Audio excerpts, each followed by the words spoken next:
Worcestershire's embrace, we stand tall, a vibrant tapestry, woven by the threads of all. In the shadow of the majestic spire, the roar of a captivated crowd inspires, where Elgar's notes dance upon the breeze. Through winding valleys, hills and trees, along the Severn, the railway winds, capturing and enchanting hearts and minds. Our culture and heritage in history steeped, a passion for community, upon which we reap. But now, a new season about to be born. Here's to fearless warriors, ready to face the storm.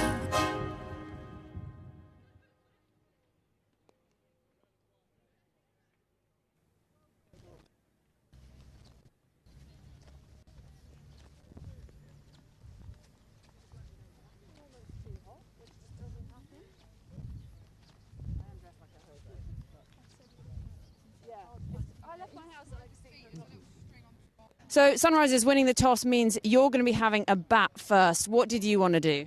To be honest, we weren't too fussed. We thought it's a good wicket and I don't think it's going to change too much all day, so not too disappointed with losing the toss.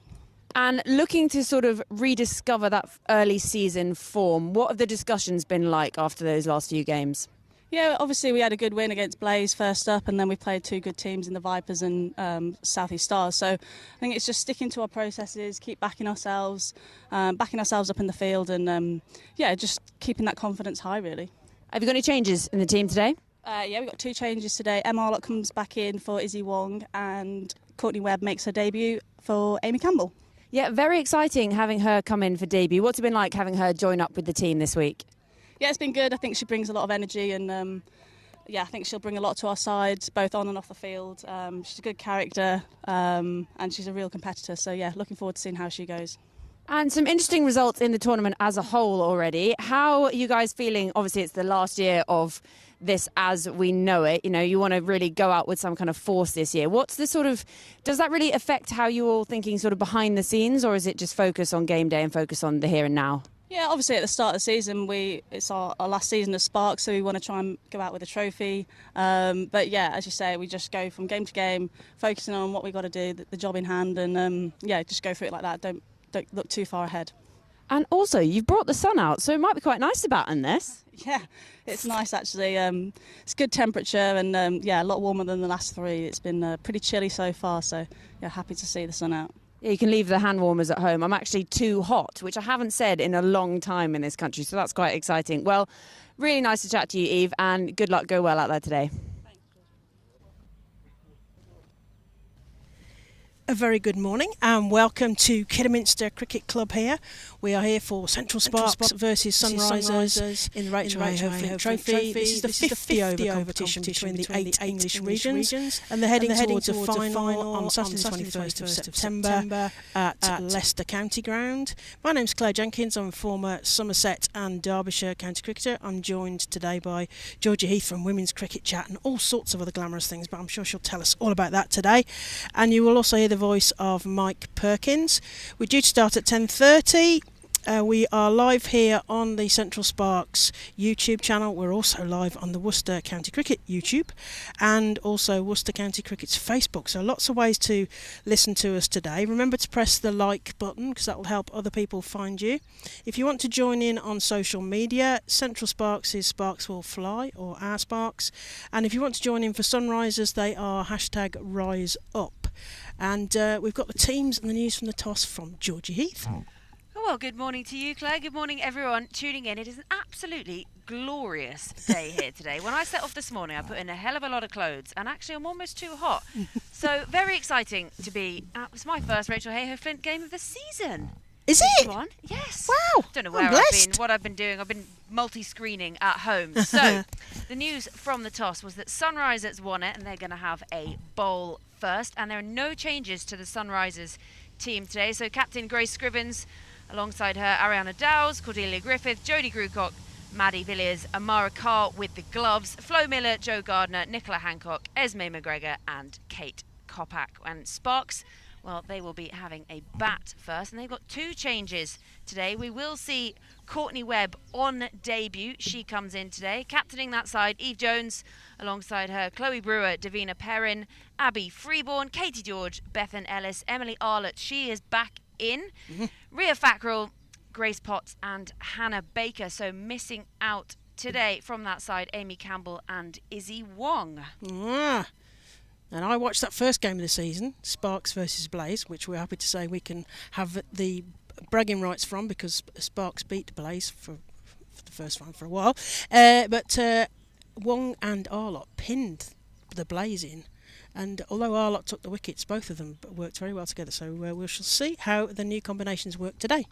Yeah, excited to see Courtney Webb in on debut as well today. I think I was talking to Eve just after the toss, and she seems to have slotted in nicely with the group already. So it will be interesting to see how we've got a few overseas come into the. Yeah, it's exciting, isn't it? Some Aussies today. This year. The Aussies are taking over. The Aussies and the South Africans. I was watching de Klerk play for South Africa. So the other games today, the game at Scarborough is Northern Diamonds versus the Blaze, and you'll be looked after there by Jonathan Doidge and Jane Powell. If you're listening to Taunton, of course you want to listen to us first, but should you want to flick between the games, the game at Taunton, Western Storm are playing South East Stars. You're going to be looked after by Ed Seaborn, Hannah Thompson-Radford, Georgie's former colleague on Women's Cricket Chat, and Charlie Taylor, who describes himself, I can't remember if it's Mr. Somerset or Captain Somerset, so apologies there, Charlie.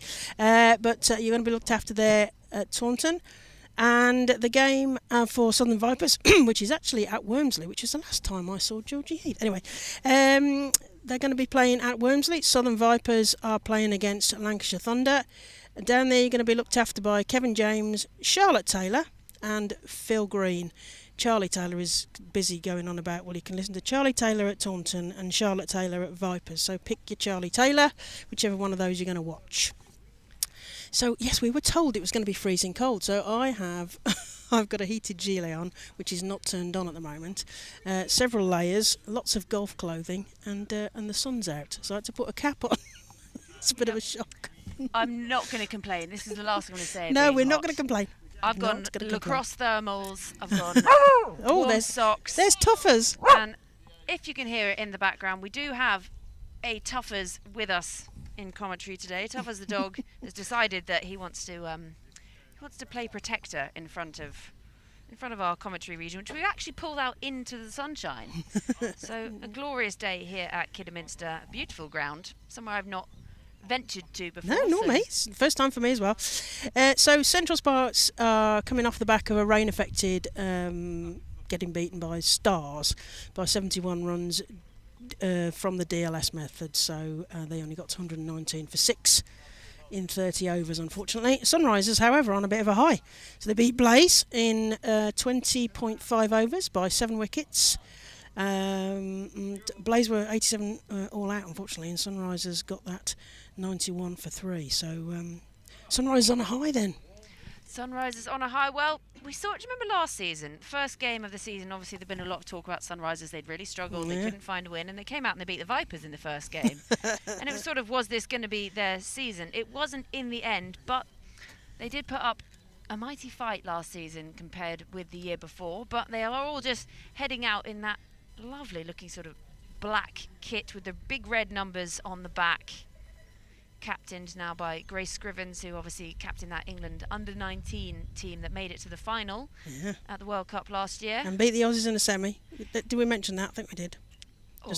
Just in case we didn't. They beat the Aussies in the semi there. Sorry, Aussies. See captain just alongside Kate Kopak there, having a little discussion.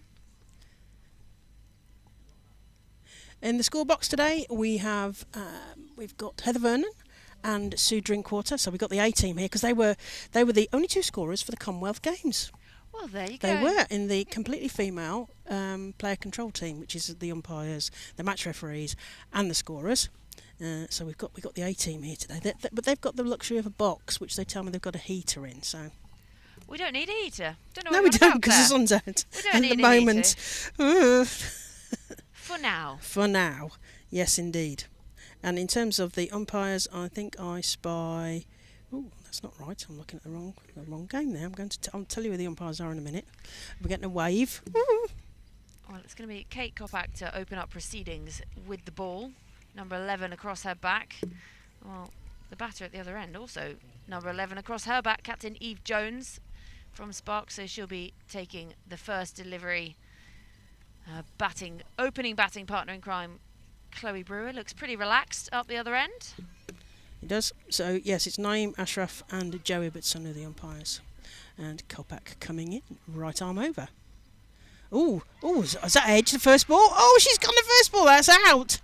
Eve Jones is out, first ball, caught behind. Goodness me. We haven't even warmed up yet. What a start that is for Sunrisers. Eve Jones looks disappointed as she heads off there. She just sort of fished it outside the off stump, the left-hander, finds the edge, and Sunrisers, what a dream start for them. They came here, they won the toss, they decided to have a bowl, and talk about vindicating a decision. Wow.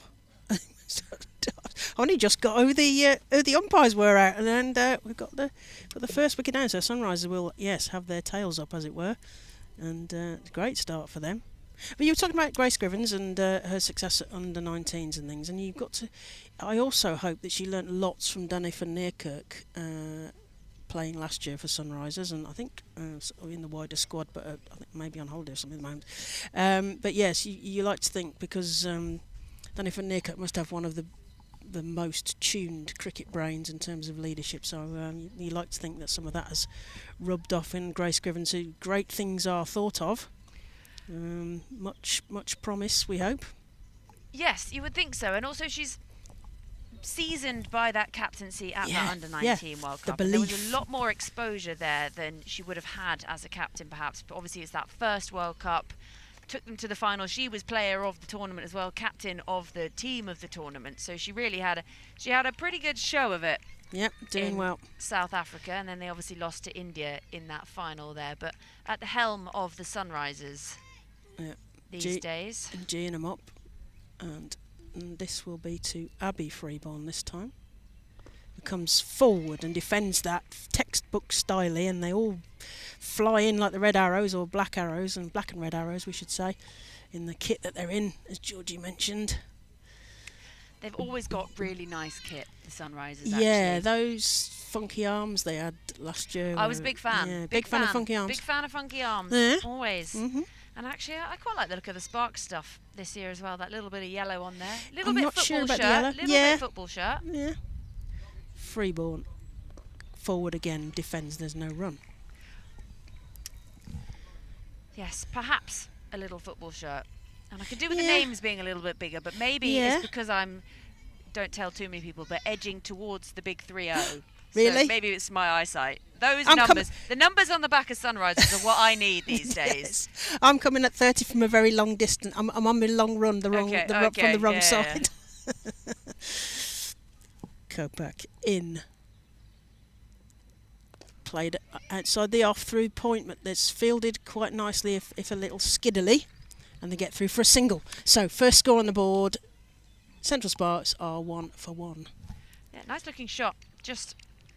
I thought she might have bisected the two fielders there, but we're quick bit of work. No tired legs yet. We're too early for that. No, too early for that. We are at pitch side, literally pitch level, so this is very different from lots of the positions that we're in, where you can see a bit more of the dimensions of the pitch. Kopak. Pigtail flying, right arm over. This time to Chloe Brewer. Comes forward, nudges it down, and there is no run. Well, you can hear the Sunriser voices. They're feeling pretty confident. I mean, how could you not? A wicket with the very first ball. You get the captain of your opposition. Oh, there's a little bit of wind there blowing through. You can hear that in the background. And we can hear the chirping also. Brewer crouching. Comes forward, plays that straight to the cover fielder, Cordelia Griffiths, and there is no run. Well, that closes out the first over. First over, what? That was an exciting one, though, wasn't it? First ball. So Central Sparks 1 for 1, 1 over down. Yeah, just the start the Sunrisers would have hoped for. Now these two in the middle having a little discussion. Obviously we've got 50 overs, you don't have to get too worried too soon. They've got some strong batting in their lineup, the Sparks. They just need to rediscover a little bit of something. Abby Freeborn, obviously, she's been looking good so far this season. She looked really good in the warm-up games as well, actually. Yeah, she's done well. She got 53 against the Blaze, top score. Did well on the Rachel Hayhoe last year. So we've got Nick Hancock coming in from the far end.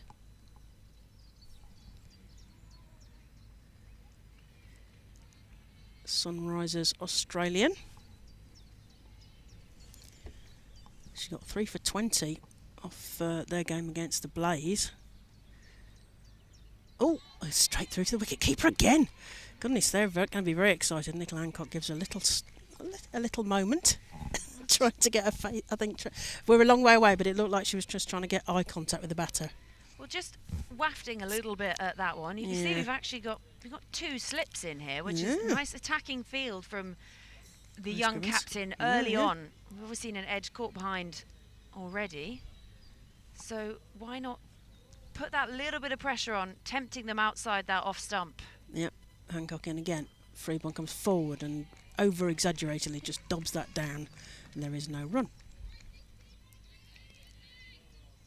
I love an over-exaggerated defensive shot. Yeah. You know, when you just hold it for ages. This is an attacking defensive shot that I'm playing. Look how good it is. Take a photograph. Yes. I can hold for quite a while. I have seen a very large camera. I think, is Gareth here? I don't know. We've got the A-team on the TV cameras. Right arm over, in. Freeborn leaves that one completely, and it goes through to Amara Carr, keeping wicket, and there is no run. That's found a good bit of bounce, that. Yeah. Of course, we should explain that we are at Kidderminster because poor old Worcester New Road is still underwater, I imagine, but certainly suffering from being underwater if it's not underwater. Well, I actually had a maths teacher at school, and he was captain of the Great Britain underwater hockey team. And you know what? Yeah. Underwater cricket. There's a gap there, isn't there? There's a gap in the market. We could have made our millions, Georgie. Hancock comes in. Freeborn leaves that one exaggeratedly. So what about the exaggerated leave? Are you as big a fan of the exaggerated leave as the exaggerated defence? I like an exaggerated leave, and also I really like a leave that is so close to the stumps that people are worried. And actually, that's possibly the best leave it could possibly be, because you judged it so well. Yeah, brilliantly left. Brilliant leave. Not a dangerous leave. I call that a brilliant leave. I think Tuffers has got a different view on it from the sound in the background.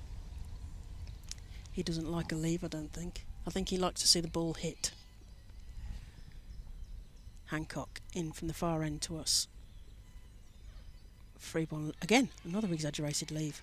Very exaggerated. Takes one hand off and not Steve Smith style, you know, the kind of Star Wars lightsaber, enormous waft of the bat, but certainly a little exaggerated, as you say. An aggressive field here with 2 slips in. Freeborn taking a time, a little breath, coming back in, refocus. Oh, another defensive, but it was a sort of pad bat defensive. That's another over gone. 2 overs gone. Score is a 1 for 1. Yeah, maiden over there for Hancock. So just the 1 run on the board at the moment. And the sunshine here at Kidderminster. I've had to put a peak cap on because it's so bright. I can't tell you how many layers I've got in the shed behind us. Is it possible to get a microphone tan? Is that a thing? I don't know. I think so. Probably a commentator's can. You'll have sort of can-shaped white bits where the sun hasn't got. Yeah, you can. Like when people go skiing and they get the panda eyes. Yes, Kopak comes in from our end to Brewer, who defends that again. There is no run. Sunrisers come swooping in. It's like a sort of a murder of crows, isn't it? Yeah, coming in, swooping. I just wanted to show off that I knew that he was a murderer of Yeah, crows. yeah. I was thinking sort of the mermation of starlings when they do that sort of. It can be like dancing if you can get a big group of them, can't you? Parliament of Owls. Oh, think that's okay. what we're There's at. some great collective nouns. People could join in on social media if they'd like. Right arm over to Brewer. Oh, a little waft at that. It's another caught behind. Sparks find themselves. That's another out, I'm afraid, for Central Sparks. Chloe Brewer looking decidedly not necessarily certain about the decision. Looking back at the umpire there. Ooh, she'll probably get in trouble for that. Another caught behind. Yes, well, Chloe Brewer again having a waft at that one. And Kopak, she picks up her second of the day. Another caught behind. Amara Carr always going to be happy with the gloves there. They all went up. My finger went up. Umpire's finger went up. Oh, dear. Chloe Brewer has to trudge off, and Central Sparks find themselves 2 wickets down with just the 1 run on the board. I'm speechless, which is not an often said phrase.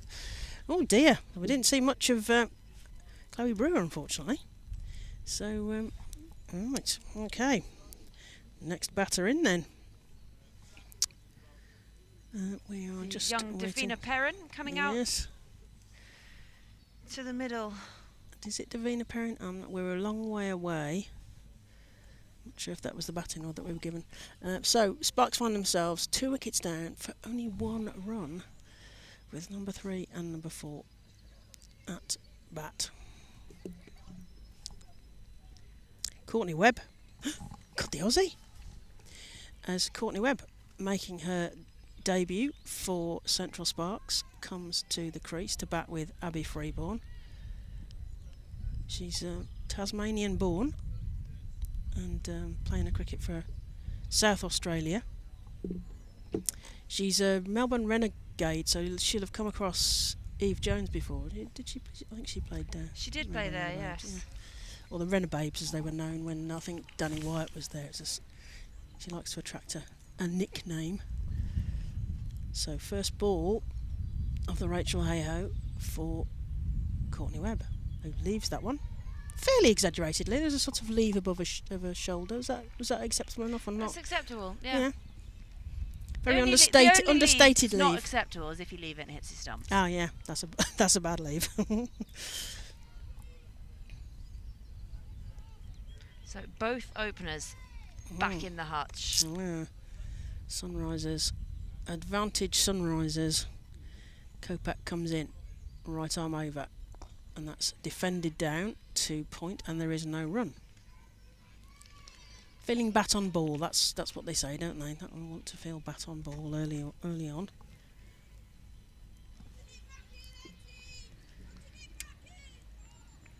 Well, there's still a few streaming in to come and watch. What a glorious day It is, and it's free to get in. on your So Wednesday. please come and join us now the sun's out. Bring your picnic and everything. Kopak to Webb, defends that down, and again there is no run. Cordelia Griffiths does the clearing up. Sunrisers won't be able to believe themselves, will they? They'll be well chuffed with this. Well, I guess after you win the toss and choose to have a bowl 2 wickets down Yeah. this early, you Decision, the right Yeah. decision. can tick that one off as the right decision today. Kopak to Webb, high back lift. Oh, sort of twiddled at that, but there is no run, and it goes ineffectively into the leg side, and that's the end of another over. 3 overs down. 1 for 2 wickets, unfortunately, Central Sparks. So I reckon that I haven't seen Georgie since exactly this date last year at Wormsley, and we commentated Central Sparks versus the Vipers in the bizarrely home game for Central Sparks. Oh yeah, there you go. Well, pinch punch, first of the month and all those things. Did you wash your face in the dew this morning? Was I supposed to have done that? Apparently it's what you meant to do on the 1st of May, is wash your face in the dew. And then it's meant to be good for your skin, so I might just give my hand. I won't be rubbing my face on the ground. But if I give my hand a little rub, get some dew in there. Oh. I told you I'm edging towards 30. You know I've got what? to do everything I can. People will be wanting to dance around you now with ribbons. Try and maintain my youthful looks.